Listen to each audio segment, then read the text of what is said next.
Hello friends, welcome to my channel. This is Richa Singh and you are watching Let's Learn with Richa.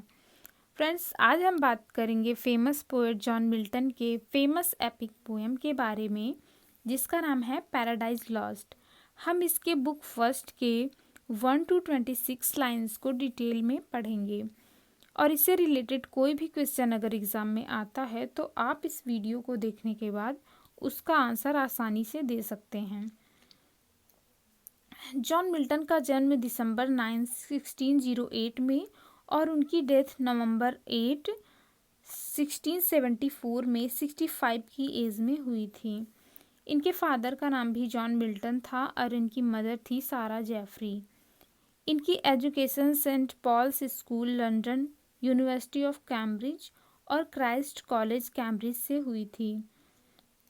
इनकी 3 spouses थी। इन्होंने first marriage 1642 में Mary Powell से की थी and second marriage Katherine Woodcock से 1656 में की एंड थर्ड मैरिज 1663 में एलिजाबेथ मिंसल से की थी। मिल्टन एक बिलेटेड एलिजाबेथन पोएट, पैम्फलेटियर, हिस्टोरियन और ओलिवर क्रॉम्वेल के अंडर में कॉमनवेल्थ ऑफ इंग्लैंड के सिविल सर्वेंट भी थे। 1625 टू 1660 के टाइम पीरियड को एज ऑफ मिल्टन कहा जाता है एंड मिल्टन को लेडी ऑफ द क्राइस्ट भी कहा जाता था। 25 दिसंबर 1629 में 21 साल की एज में इन्होंने अपना फर्स्ट वर्क कंपोज किया जो कि एक ऑड था एंड जिसका नाम था on the morning of Christ nativity और इनकी फर्स्ट पब्लिश्ड पोएम थी ऑन शेक्सपियर जो कि 1630 में एनोनिमसली विलियम शेक्सपियर के सेकेंड फॉलियो एडिशन में इंक्लूडेड था। 44 की एज में मिल्टन ग्लूकोमा नामक बीमारी की वजह से अपनी आई साइट पूरी तरह से खो चुके थे। 8 नवंबर 1674 में गाउट मीन्स गठिया रोग की वजह से इनकी मृत्यु हो गई। जॉन मिल्टन एडमंड स्पेंसर को पोएट्री में अपना गुरु मानते थे।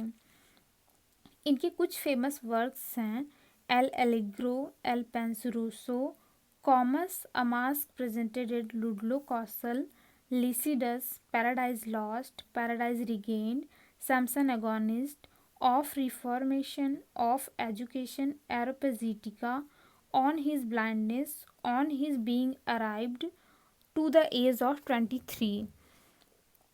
पैराडाइज लॉस्ट एक एपिक पोएम है जो कि ब्लैंक वर्स में लिखा गया है। यह 12 बुक्स में डिवाइडेड है और इसे ऑटोबायोग्राफिकल पैसेजेस के रूप में भी जाना जाता है। इसे 1658 में मिल्टन ने लिखना शुरू किया था और 1665 में कंप्लीट किया था और 1667 में पब्लिश किया था। यह ओरिजिनली 10 बुक्स में पब्लिश हुई थी जिसमें ऑलमोस्ट 10,000 लाइन्स ऑफ वर्स थी। 1674 में इसका सेकेंड एडिशन आया जिसमें बुक 7th और बुक 10th को डिवाइड करके 12 बुक में पब्लिश किया गया था। पैराडाइज लॉस्ट के बुक फर्स्ट का हीरो शैटन है।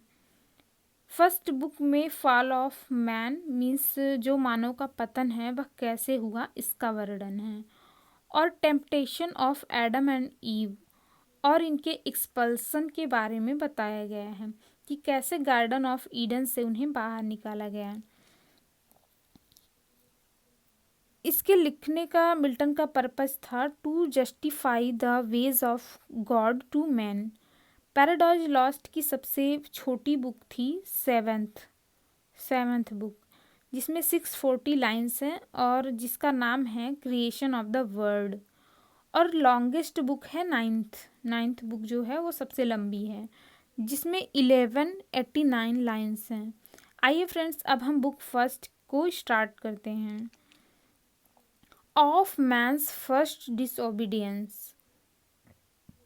डिसओबीडियंस मीन्स अवज्ञा यानी कि कहना ना मानना। इस लाइन का आशय है मनुष्य की पहली अवज्ञा और वह क्या था आगे देखते हैं। And the fruit of that forbidden tree whose mortal taste brought death into the world. Means जो संसार का पहला मानव था, क्रिश्चियन मैथोलॉजी में एडम को पहला मानव माना जाता है और first woman of the world Eve को माना जाता है।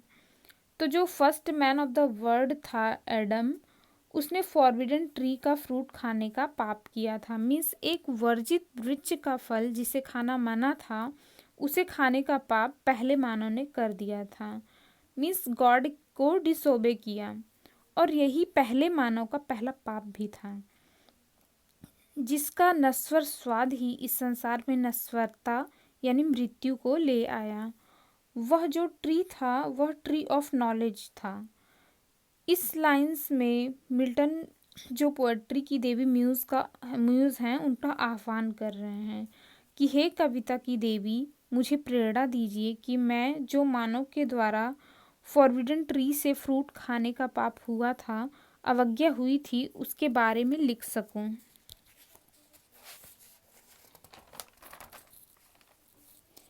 एंड ऑल आवर वो विद लॉस ऑफ ईडन। वो मीन्स होता है दुख, यानी कि गार्डन ऑफ ईडन को खोने के बाद जो मानव को मृत्यु लोक में आना पड़ा और दुखों को सहना पड़ा। Till one greater man restore us. और यह सब तब तक सहना पड़ा जब तक एक महान व्यक्ति नहीं आ गया। ग्रेटर मैन से आशय ईसा मसीह से है। मीन्स जब तक वे दुनिया में आकर हमें रिस्टोर नहीं करते, तब तक हमें सभी सांसारिक दुखों को सहना पड़ा। And regain the blissful seat. Means जब ईसा मसीह धरती पे आए, वे फांसी पर चढ़े, उसके बाद हमें फिर से ईश्वर का आशीर्वाद प्राप्त हुआ। मीन्स जो पैराडाइज लॉस्ट हो गया था वह फिर से मिल गया। यहाँ पर ब्लिसफुल सीट मीन्स हेवन, यानी कि यहाँ पर मेटोनिमी का यूज़ हुआ है। यह एक ऐसा फिगर ऑफ स्पीच है जो ग्रीक वर्ड मेटा और ओनोमा से बना हुआ है। और मेटा मीन्स होता है सब्सटीट्यूशन और ओनोमा मीन्स नेम, यानी कि सब्सटीट्यूशन ऑफ नेम। किसी एक नाम के बदले में कोई दूसरी चीज़ कहना, जैसे किंग के लिए क्रॉन यूज़ करना या मिल्टन वर्ड का यूज़ मिल्टन के वर्क्स के लिए करना। किसी नाम के विकल्प को ही मेटोनिमी कहते हैं। मीन्स ईश्वर का खोया हुआ आशीर्वाद पुनः प्राप्त हुआ। सिंग हेवनली म्यूज़। इस फ्रेज में अपोस्ट्रोफी फिगर ऑफ स्पीच का यूज़ किया गया है। इसमें म्यूज़ को संबोधित किया गया है। That on the secret top of Oreb or of Sinai didst inspire that shepherd who first taught the chosen seed in the beginning how the heavens and earth rose out of chaos। Oreb और Shinai paradise के mountains हैं जहाँ पर God ने muse को ज्ञान दिया था, जहाँ पर गॉड ने मूसा को ज्ञान दिया था। मीन्स अरे स्वर्ग की देवी या कविता की देवी, जिसने मोजेस यानी मूसा को ओरेब और शिनाई की पर्वत श्रृंखलाओं पर प्रेरित किया था, ज्ञान का उपदेश दिया था और प्रेरणा प्राप्त करके मूसा ने अपने अनुयायियों को उपदेश दिया था। कयोस मीन्स होता है भ्रम की स्थिति यानी कि कन्फ्यूज़न। चोजन सीड मीन्स होता है ईश्वर के चुने हुए अनुयायी या यहूदी जिनको मूसा ने पाठ पढ़ाया था या उपदेश दिया था। ओवरऑल मीन्स हे स्वर्गीय कविता की देवी, जिसने मूसा को ओरेब एंड सिनाई की पर्वत श्रृंखलाओं पे प्रेरित किया था और उन्होंने अपने अनुयायियों को यह पाठ पढ़ाया था कि कैसे शुरुआत में एक भ्रमित अवस्था में आकर ईश्वर ने पृथ्वी और स्वर्ग का निर्माण किया। मीन्स किस प्रकार धरती और स्वर्ग की रचना हुई।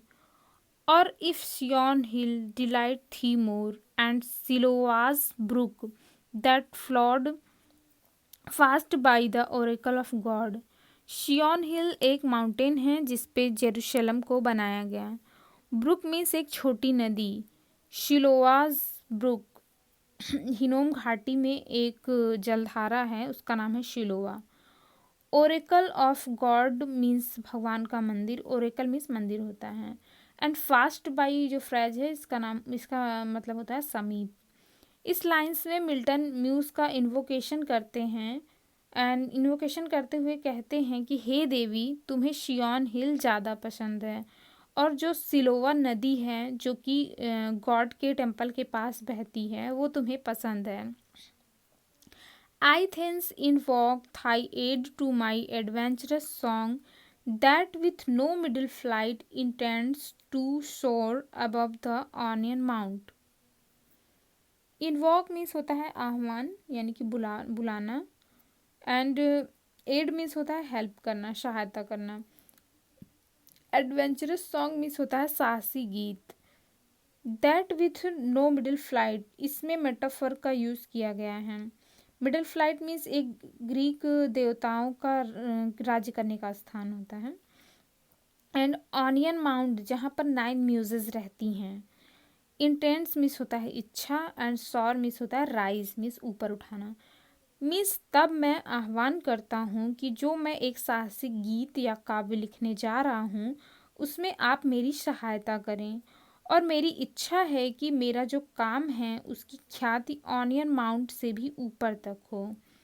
While it pursues things unattempted at in prose और rhyme, मिल्टन कहते हैं कि इसका विषय वस्तु इतना ऊंचा है कि आज तक ना ऐसा किसी ने गद्य में लिखा होगा ना पद्य में लिखा होगा। फ्रेंड्स, अभी तक इस पोएम में हमने जितना पढ़ा वह केवल एक सेंटेंस था। इसमें 1 से लेकर 26 लाइंस में, जिसे प्रोलोग और इन्वोकेशन भी कहते हैं, केवल 2 ही सेंटेंसेस में लिखा गया है। पहला सेंटेंस 1 to 16 लाइंस तक है, एंड दूसरा सेंटेंस 17 to 26 लाइंस की यानी कि 10 लाइंस की हैं। And chiefly thou O spirit that thirst prefer before all temples the upright heart and pure. O spirit में अपास्ट्रॉफी नाम के फिगर ऑफ स्पीच का यूज़ हुआ है। मीन्स इसमें किसी का संबोधन किया जाता है या किसी को बुलाया जाता है, तो अपास्ट्रॉफी फिगर ऑफ स्पीच होता है उसमें। इसमें मिल्टन कहते हैं कि अरे दैवीय आत्मा, तुम मुख्य रूप से जो मंदिर है उससे भी अधिक सत्य और पवित्र आत्मा को प्रेफर करती हो।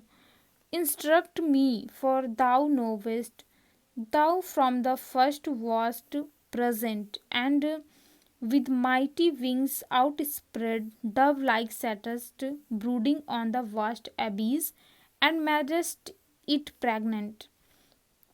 हे ज्ञान की देवी, तुम तो सर्व ज्ञाता हो, इसलिए मुझे इंस्ट्रक्ट करो, मुझे ज्ञान दो। और तुम तो सबसे पहला वर्तमान यानी कि इस धरती की जब से शुरुआत हुई है तुम तो तब से विद्यमान हो। और जिस तरह एक डव यानी कि फाख्ता पक्षी अपने पंख फैलाकर अंडे सेती है, उसी प्रकार तुम उस अवस्था में विद्यमान हो इस शून्य आकाश में, और तुम जीवन शक्ति से भरपूर हो। What in me is dark, illumine what is low, raise and support। Means जो मेरे अंदर है वह अंधेरा है, मीन्स मैं अंधेरे से भरा हुआ हूँ। इल्यूमाइन मीन्स होता है उजाला, यानी कि मुझे उजाले से, ज्ञान के प्रकाश से भर दो।